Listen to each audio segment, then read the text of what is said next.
Hello, I'm Charlie Fisher, reporting for Oxford Brookes, and I'm here to ask, have you got your student loan yet? I have, yes. Yes, but I only just got it through the other day. I have got my student loan, yes. No, I haven't. I'm still waiting for it. Up to 7 weeks ago, 175,000 people still didn't have their student loan across the country. And now we're in week 8 of the term, over 70,000 people still are without their student loan. So we're here to see what the university and all the people around it can do to help this situation. There are two sides to this crisis. Student Finance England, who provide loans to students on behalf of the Student Loans Company, and the National Union of Students, who represent and defend their student members. We asked some students their opinion on this crisis. A lot of people haven't got it yet, but I know they've had quite a few because of the amount of applications this year, but they're doing their best, and I've got mine, so... It's crazy. I thought it wouldn't affect me, the financial crisis, because I'm not getting a job for another few years, but obviously it has affected me, and now I've got to now pay off all my debts that I've run up. Well, as I've got it, it's not too bad for me, but one of my housemates has only got hers recently, and she had to go into her overdraft majorly, so it's a bit of a nuisance, really. I think it's a bit harsh because the government can bail out banks and they can't afford to give students money and stuff, so they should be able to give money to students to survive until the loan comes through. So as you can see, this is a highly controversial issue. We got in touch with Student Finance England to see what they had to say.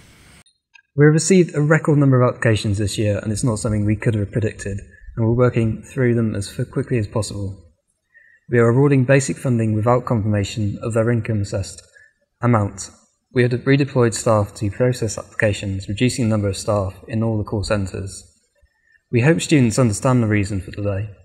They will get their loan as soon as possible. And the National Union of Students, the NUS, had this response. The NUS believes the current system doesn't work. It doesn't work for students, for the universities or for the government.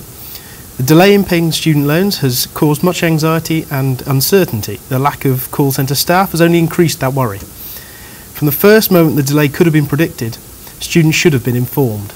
A little common sense would have eased many people's concern and even released the pressure on student finance, on the students, and possibly even sped up the process. So that's what the two organisations had to say. But what about the students themselves? How does somebody survive without their loan? We talked to Simon, a first-year student, to find out. So Simon, have you got your student loan yet? I haven't got my student loan yet, no. I applied many months ago and just haven't heard anything from them. So you say you haven't heard anything from them. Have you tried to get in contact with them? What's happened sort of that way? Yeah, I did. I tried phoning them.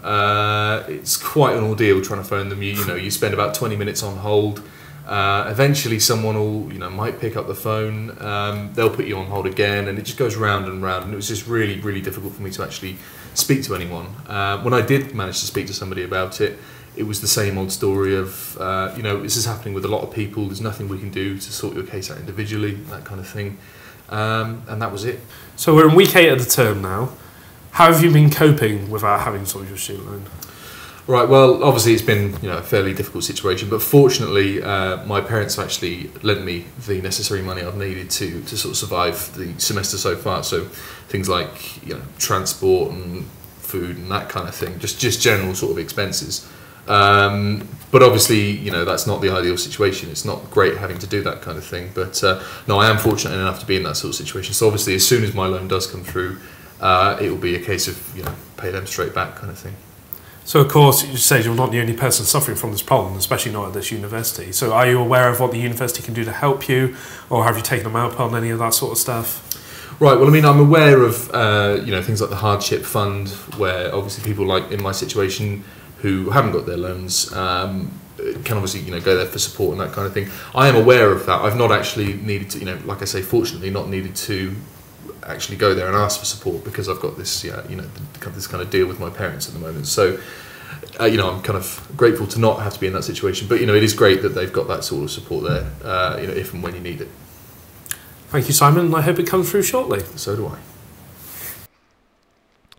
For many students, this is the first time living away from home and the first time they will have to budget for themselves.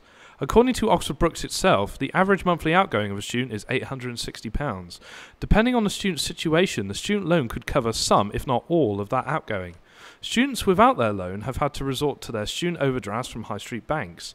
Alternatives to this situation are students scrounging off their parents, part-time jobs or student credit cards.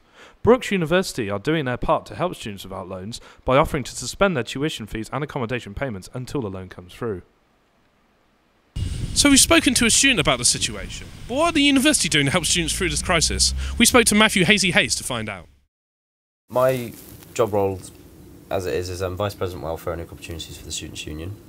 This means my role is to represent all the diversity and wellbeing issues that affect students at Brookes.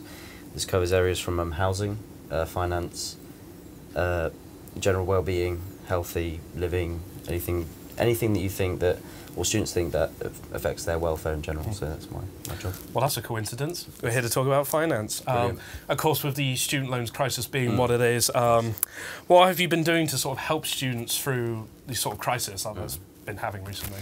Well, we have a student union advice centre here at the Helena Kennedy Student Centre, which I work closely with. I'm the political leader of that advice centre, so I work closely with the staff who are there to help students. And the Hardship Fund is used to any students who are having problems with finance throughout their time here at Brookes. So if they need help with their tuition fees, help with their living costs, anything affecting their student experience, students can apply for some of that money to help them throughout their time here.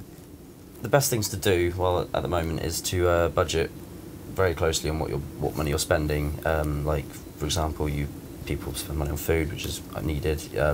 You need money for rent. So going on to the su.com/advice can help students with their finance if they need any help with that as well as just getting a part-time job. If students have extra time that they have to get more money, that's the best way, I think. As long as they do a certain amount of hours per week, so they don't interfere with their studies when they're working, then getting a good financial income and enough time to do studies is very important for students. What we're doing is we're working with the university to help students able to financially be stable if they're studying here, as well as getting a good line of how much tuition fees should cost for students in the future. So many students have said that student finance has failed them this year, and there are major debates in Parliament going on about why it happened. And with student fees set to rise in the next couple of years, this is an issue that isn't going to go away anytime soon. Hello. I'm Charlie Fisher for Oxford Brookes.